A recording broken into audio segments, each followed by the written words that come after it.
Welcome to the Mindfulness Meditation Podcast presented by the Rubin Museum of Himalayan Art, a global museum dedicated to bringing greater awareness and understanding of Himalayan art to people around the world.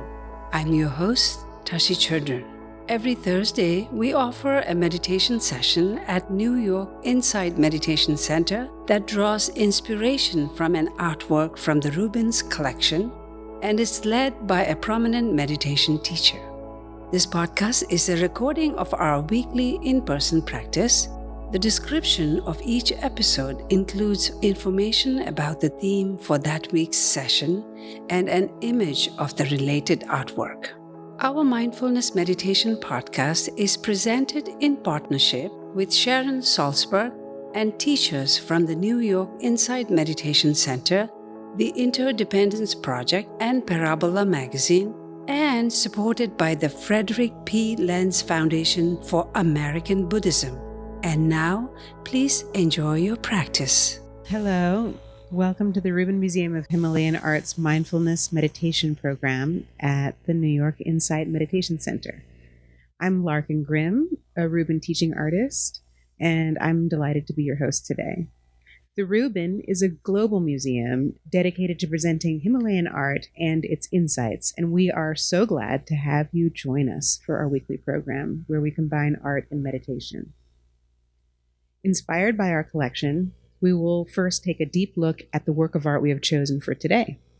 We will then hear a brief talk from our teacher, Elaine Retholtz, and then we will have a short sit, 15 or 20 minutes, for the meditation guided by her. Let's take a look at today's theme and artwork. So this month's theme is Awaken.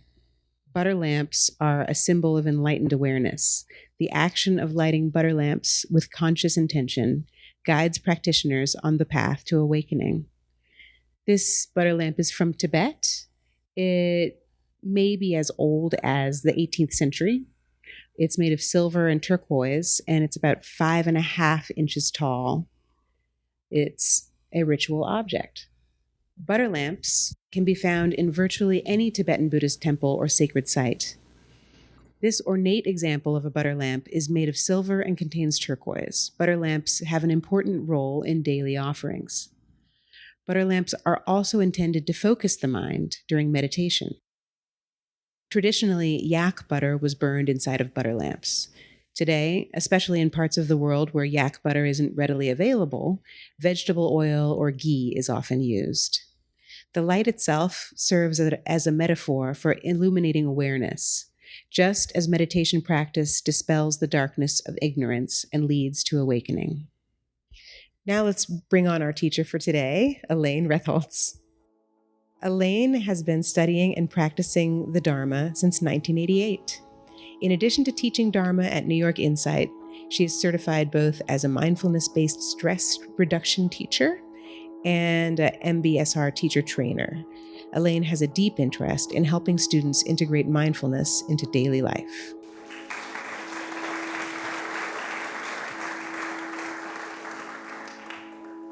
So thank you all very much here and online.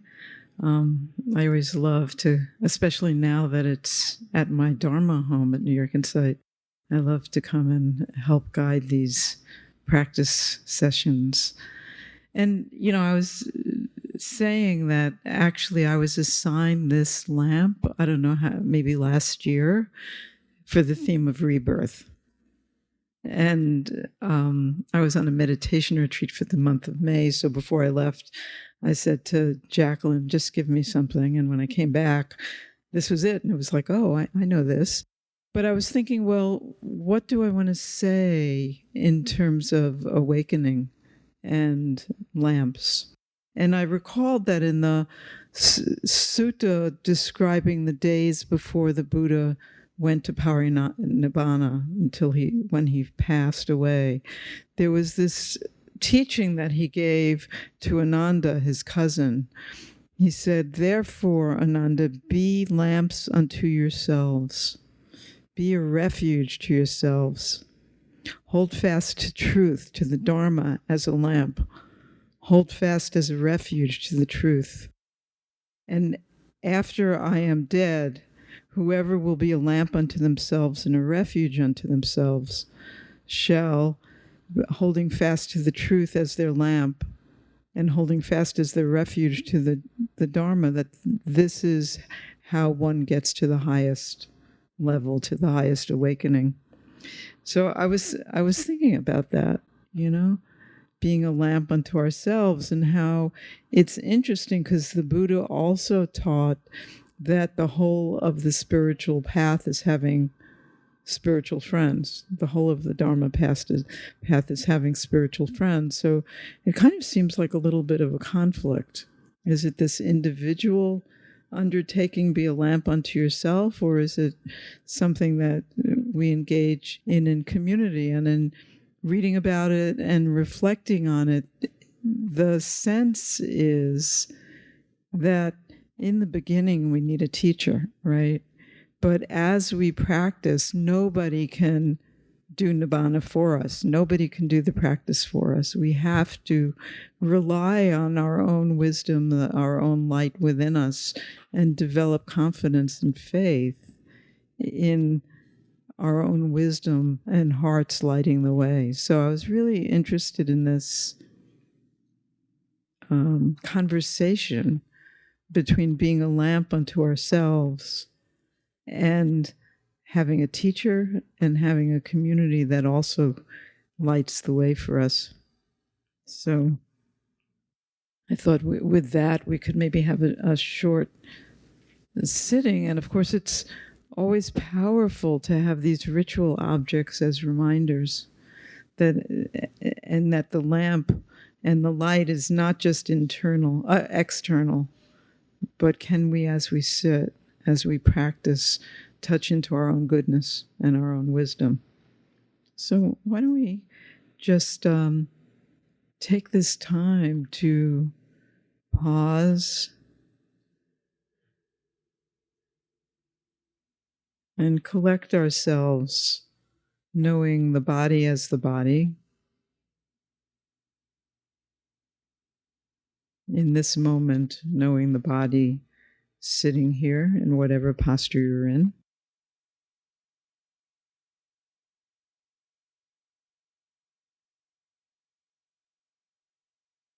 Aware of how the breath is right now, and allowing it to be as it is, allowing this body to breathe itself.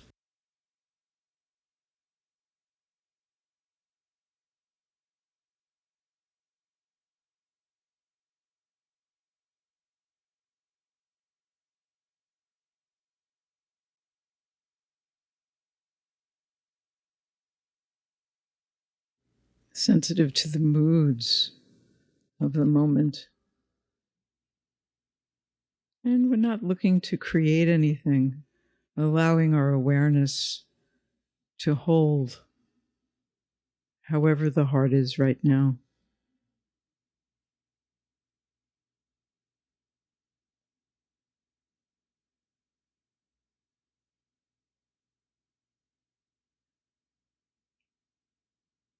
Not identifying with whatever the experience is, but shifting to this light of awareness that is able to hold and be aware of all things.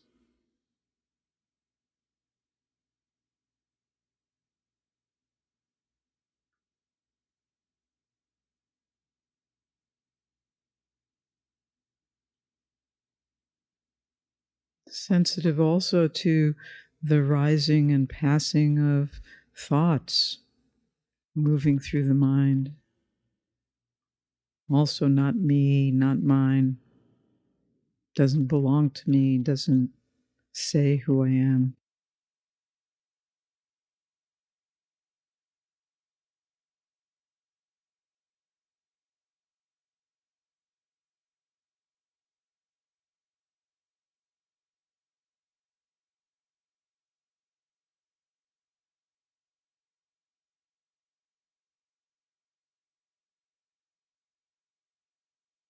And if it serves you to choose a meditation anchor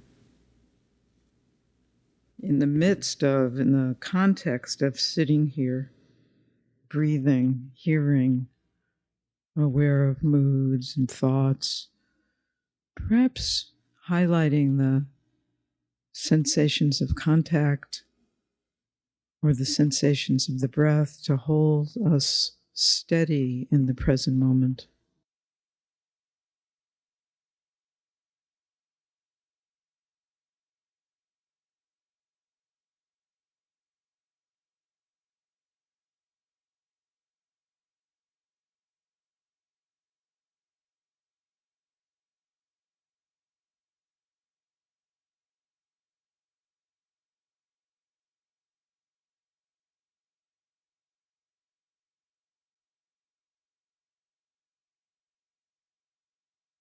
And in any moment when we notice that our attention has wandered and we've been involved in who knows what, that's a moment of awareness, actually. That's a moment when the light of awareness is stronger. And so just pausing, reconnecting with this body, mind, heart. And perhaps you may notice any effects from wherever your mental travels have taken you. And let that just be interesting. And returning to rest with your meditation anchor or with simple awareness.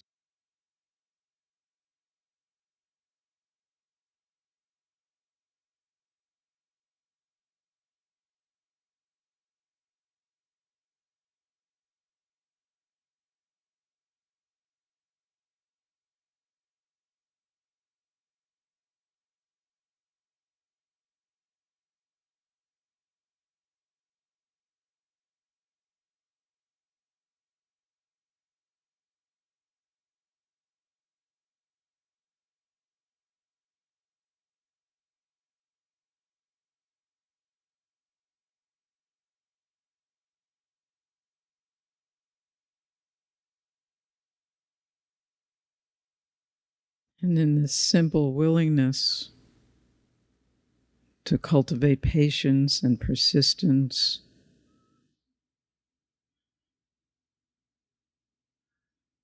to be present with our experience from moment to moment,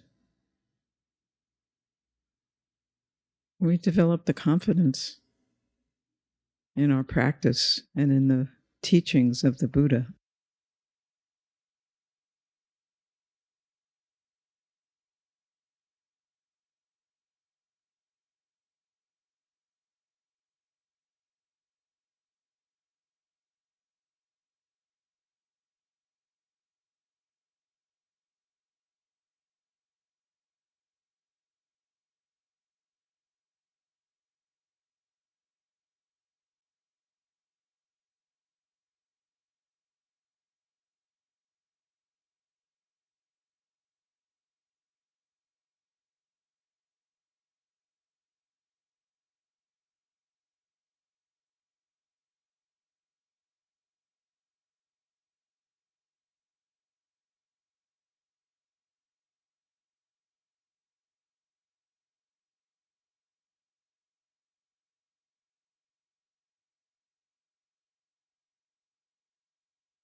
It is said that the entire practice can be framed as sitting quietly and calmly, noticing change, cultivating the steadiness of presence amidst changing sensations,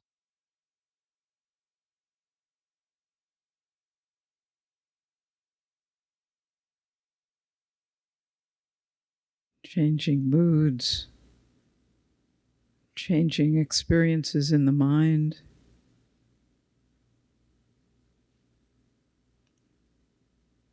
Cultivating a steadiness in our seats.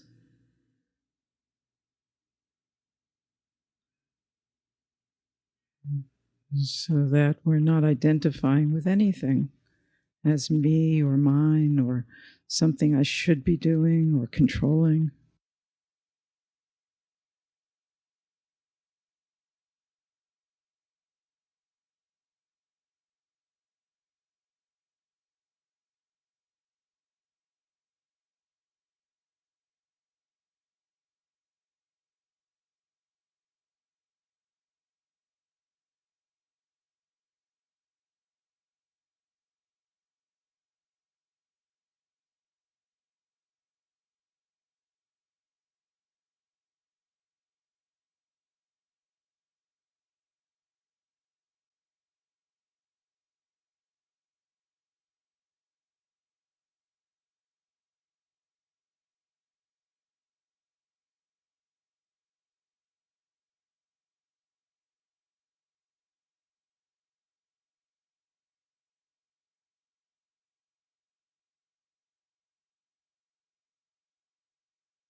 And in those moments when you notice some tightness from trying hard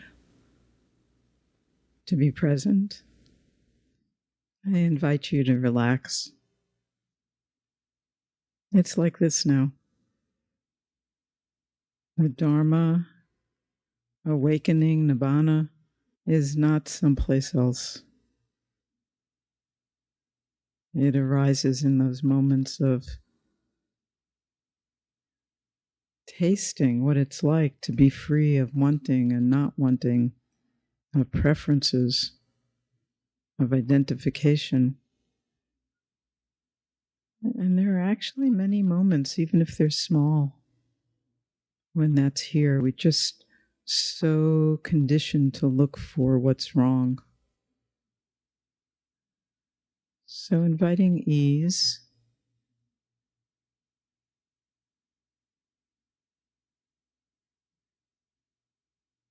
and allowing experience to just unfold. It's like this now.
And in moments of doubt or confusion, certainly first pausing and recognizing, oh, here's a mind filled with doubt.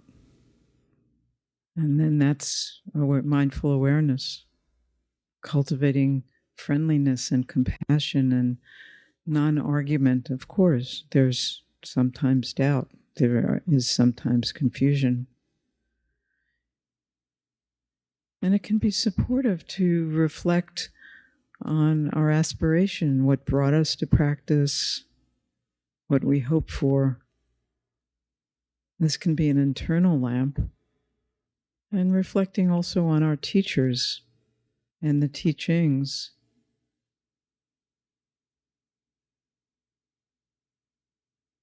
Can be an external light.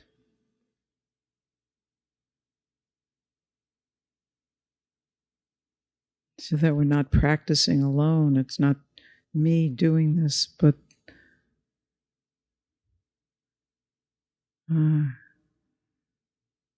just following in the path of our ancestors and fellow practitioners.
So this is a poem by Maddie Weingast, who interpreted some of the early writings of the first Buddhist women practitioners. It's called Puna, full. Fill yourself with the Dhamma. When you are as full as the full moon burst open, make the dark night shine.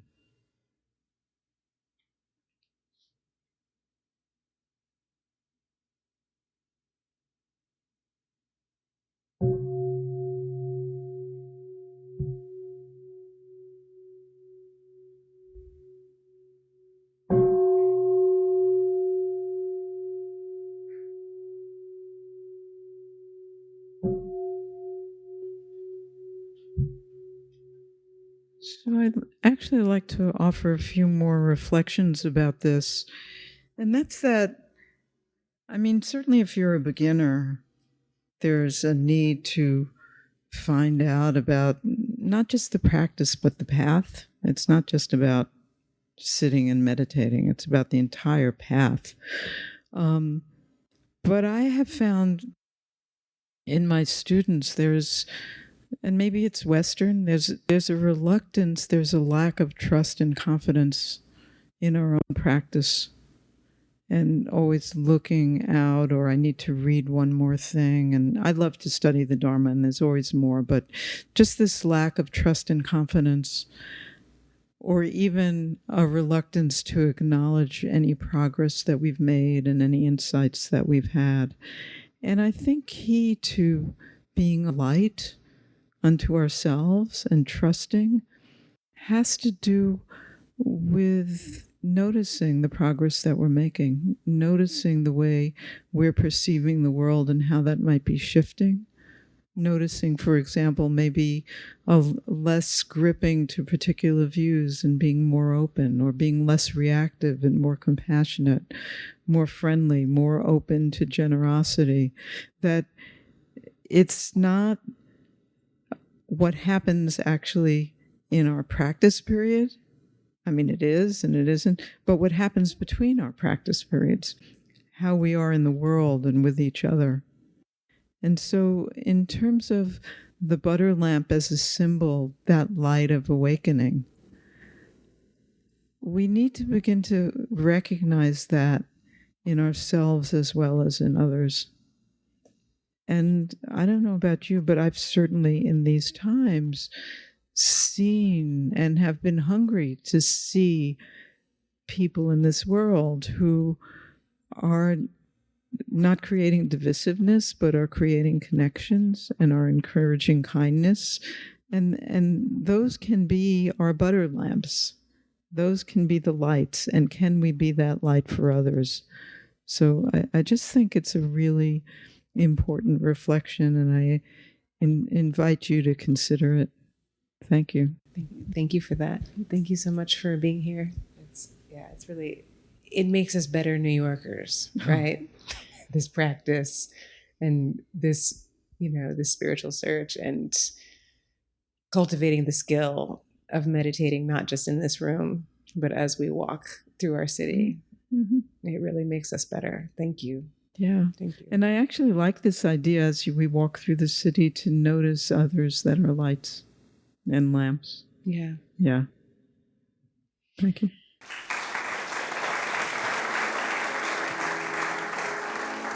That concludes this week's practice. To support the Rubin and this meditation series, we invite you to become a friend of the Rubin at rubinmuseum.org/friends. If you are looking for more inspiring content, please check out our other podcast, Awaken, which uses art to explore the dynamic paths to enlightenment and what it means to wake up. Season 4, hosted by Isabella Rossellini, delves into the Buddhist concept of attachment and explores how the practice of letting go can transform our experience of the world. Available wherever you listen to podcasts. And to learn more about the Rubin Museum's work around the world, visit rubinmuseum.org. Thank you for listening. Have a mindful day.